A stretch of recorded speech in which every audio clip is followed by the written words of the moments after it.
For the benefit of everyone else in the room, I was an early employee at DoubleClick, and so we saw hundreds of millions of transactions a day going back now probably, well, almost 20 years. And the big data challenge then was it took us almost a day to process a day of data. So it was a technical challenge rather than a commercial and privacy issue. The issue today is primarily around privacy. And again, just to go back in time a bit, in the late 90s, when DoubleClick announced it was going to take an offline database and merge it to an online database similar to what's being talked about here, the Federal Trade Commission in the US came in and said no, and had to divest a company because of that. Today, consumers seem quite happy to give up the data. But there is a big privacy issue. At Shoeboxed, for us, that means we keep stuff on shore.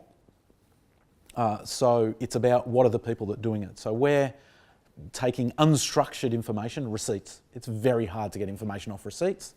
We have no choice but to use people to do that.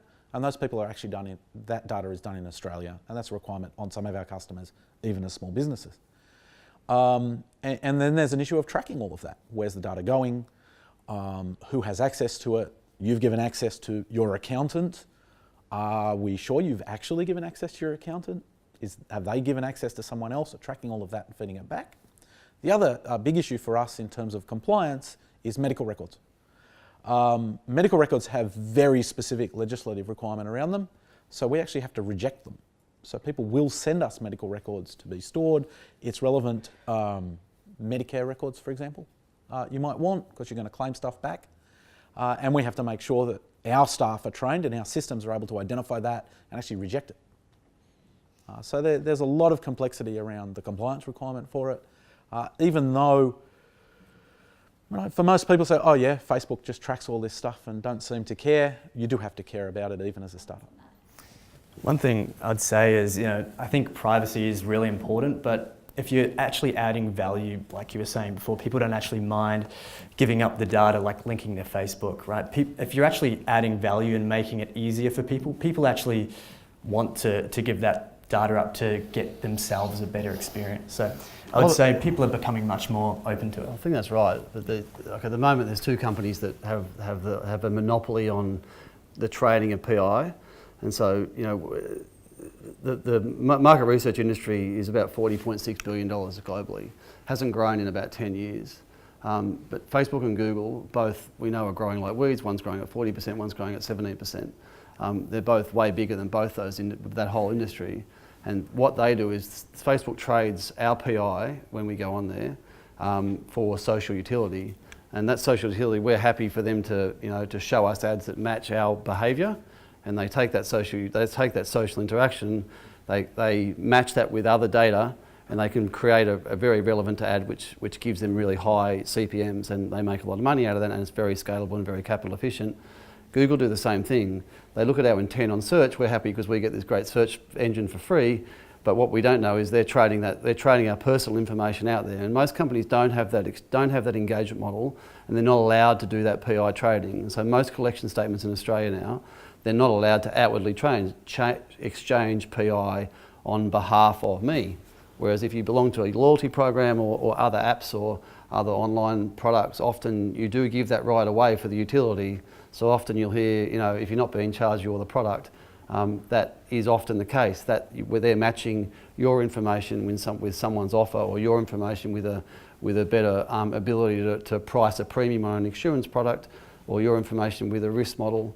So I think from a PI, we do a lot with the Privacy Commissioner, and definitely with security, and we don't have any PI at all in our whole environment. And we deal in tokenized data. We have another construct called a data bank, where the PI sits in a completely separate environment, and we only ever deal in tokenized attribute data. So when any interrogation is done, it's done in a way that has that is sort of bank grade security with no PI at all.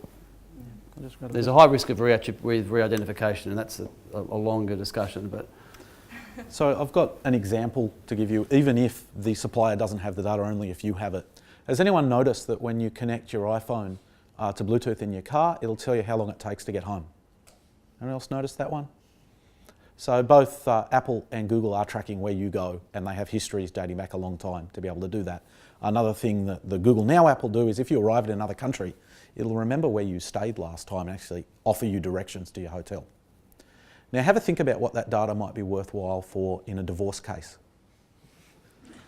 The lawyer for the other side is just going to ask you to supply your data about your history of where you've been. And the company doesn't even necessarily need to be involved in that. None of this stuff's happened yet, but it's going to be happening at some point.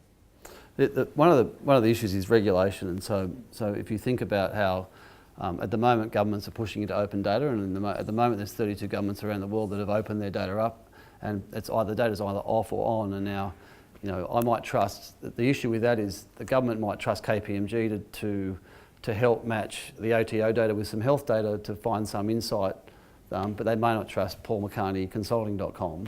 And so part of what we're trying to do is to provide that governance layer for them to do that.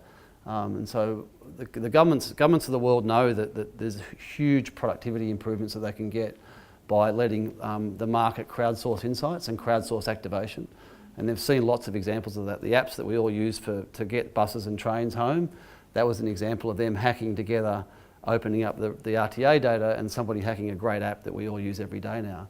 And so that's been done because they know that markets will find a way to use data, and they just need to create a framework to make it happen. But over-regulation we're seeing in Europe right now. And so a lot of the recommendations that have been put to the president in the last white paper, a lot of that was mostly around ensure that you only regulate the use, to your point about health, but don't regulate the collection and analysis. And I think most Western countries and democracies, what you'll find is that they'll regulate around the uses of the data. HEPA is a great example of a regulated health environment in the US around health PI, and Australians will do the same, and there'll be more regulation around health PI than there will be around just normal PI, I suspect.